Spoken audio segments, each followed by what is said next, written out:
Selamat siang, selamat malam, selamat pagi, Prof. RK. Assalamualaikum warahmatullahi wabarakatuh. Perkenalkan, nama saya Wahyu Syafa Bibunizar, ingin mempresentasikan terkait tugas ujian akhir semester dari mata kuliah teori PR kelas A4.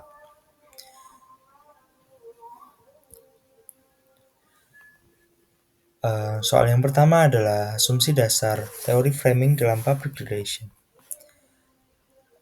Ada beberapa asumsi dasar dari teori framing dalam public relation, diantaranya adalah realitas sosial bersifat konstruksi, lalu keterbatasan kognitif audiens, lalu ketiga ada proses komunikasi bersifat selektif dan menekankan aspek tertentu, yang keempat framing mempengaruhi persepsi dan tindakan publik, dan terakhir terjadi di banyak level individu hingga budaya.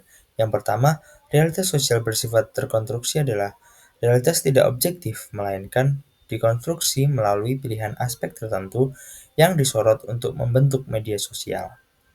Lalu ada keterbatasan kognitif audiens, yaitu publik menyaring informasi lewat frame yang tersedia karena keterbatasan memproses kompleksitas isu tertentu. Lalu ada proses komunikasi bersifat selektif dan menekankan aspek tertentu. Praktisi PR memilih dan menonjolkan bagian tertentu dari isu serta mengabaikan aspek lain dari pesan yang efektif demi pesan yang efektif gitu. Yang keempat ada framing mempengaruhi persepsi dan tindakan publik. Praktisi framing membentuk persepsi, sikap, hingga perilaku melalui definisi masalah, penilaian moral dan usulan solusi.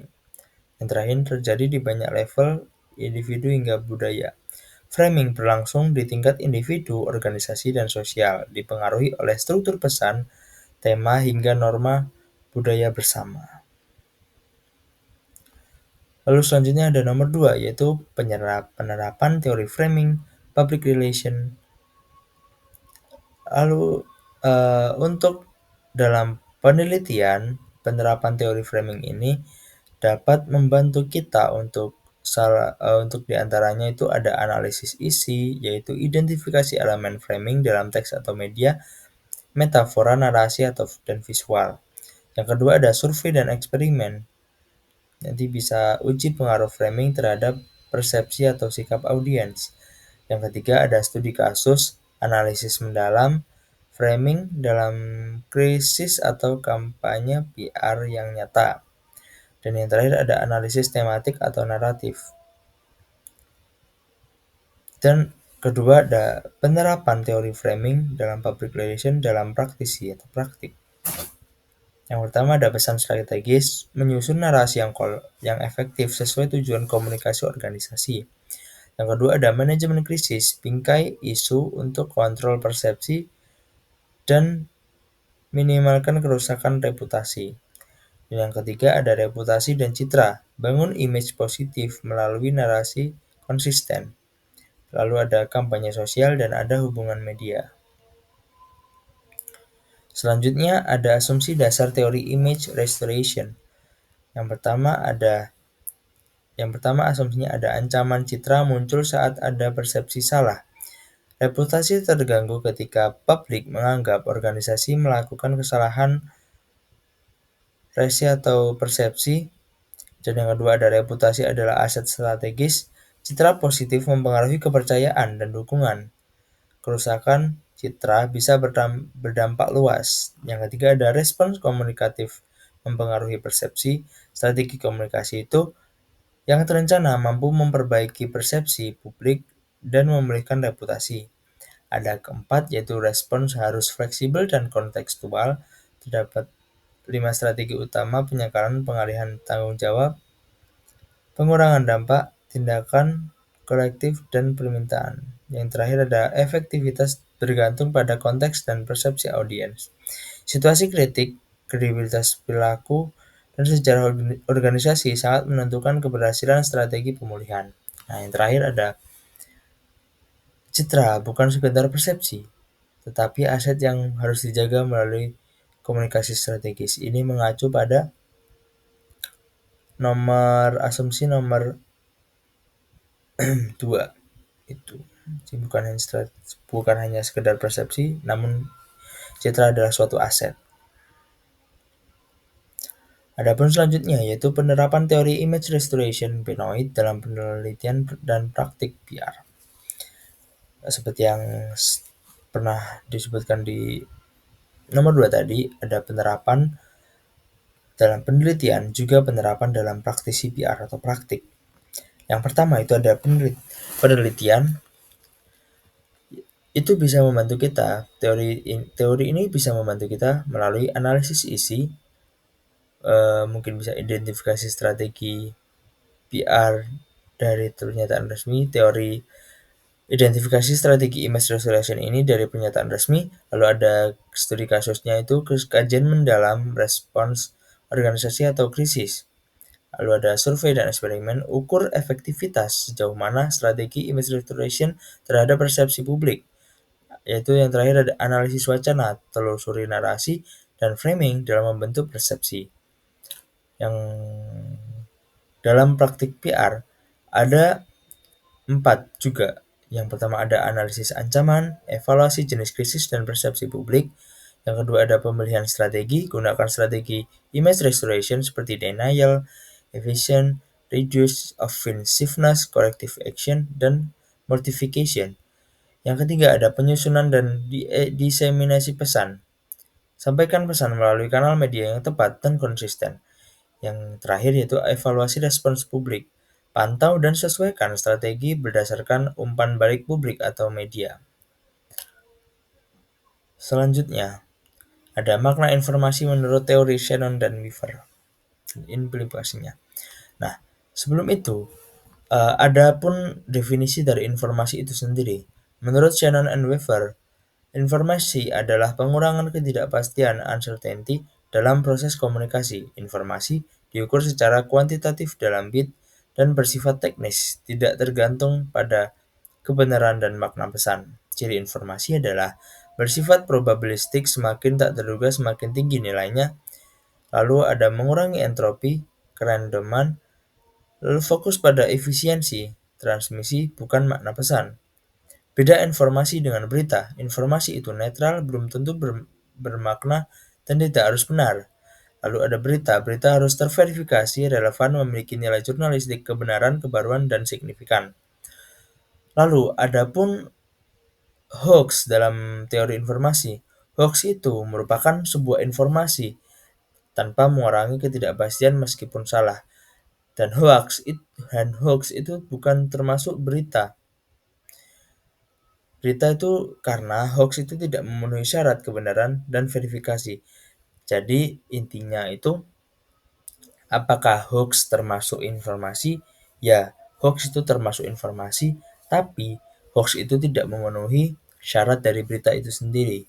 Jadi hoax hanya sebatas informasi, bukan sebuah berita. Lalu ada metateori dan perkembangan public relation dalam perspektif ilmiah. Apa sih itu metateori? Metateori adalah teori tentang teori. Teori tentang teori gitu. Teori adalah menganalisis asumsi, konsep, dan metode dalam teori-teori public relation. Fokus ini hakikat PR, tujuan teori, dan metodologi yang tepat. Lalu membantu evaluasi dan arah perkembangan ilmu public relation. Nah, perjalanan public relation menuju ilmu ini diambil melalui paradigma Kuhn. Yang pertama ada pra-paradigma, PR hanya praktik intuitif tanpa teori buku, fokus pada publisitas dan propaganda. Lalu yang kedua ada paradigma awal, PR mulai dilihat sebagai fungsi komunikasi publik. Yang ketiga ada krisis paradigma, kritik terhadap PR manipulatif, tuntutan etika dan relasi jangka panjang. Dan yang terakhir ada paradigma baru, ada excellence theory, PR sebagai manajemen hubungan strategis dan hubungan strategis dua arah yang simetris gitu. Lalu ada yang nomor 7, paradigma ekologi dalam public relation. Paradigma ekologi dalam public relation itu dibagi menjadi dua proposisi utama, Yang pertama ada PR sebagai agen adaptasi, bertugas mengidentifikasi isu, perubahan, dan tekanan lingkungan. Yang kedua ada memberi masukan strategis agar organisasi bisa menyesuaikan kebijakan, nilai, dan praktiknya dengan ekspektasi publik. Dan yang kedua adalah PR sebagai penyeimbang ekosistem. Yang pertama, menjaga keseimbangan dinamis dengan stakeholder melalui dialog dan relasi jangka panjang. Yang kedua ada bertindak sebagai mediator dalam konflik dan menjaga keberlangsungan relasi organisasi lingkungan. Selanjutnya nomor 8 yaitu ada perbedaan teori khas versus teori pinjaman dalam public relation. Teori khas ini dikembangkan khusus dalam disiplin PR untuk menjelaskan fenomena PR itu sendiri. Muncul dari praktik, observasi, dan riset internal bidang PR. Nah, jadi teori khas ini adalah sebuah teori yang dikembangkan murni dari public relation itu sendiri.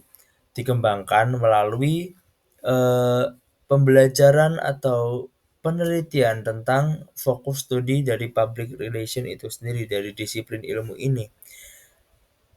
Dan contohnya adalah excellence theory. Ini menekankan PR dua arah simetris,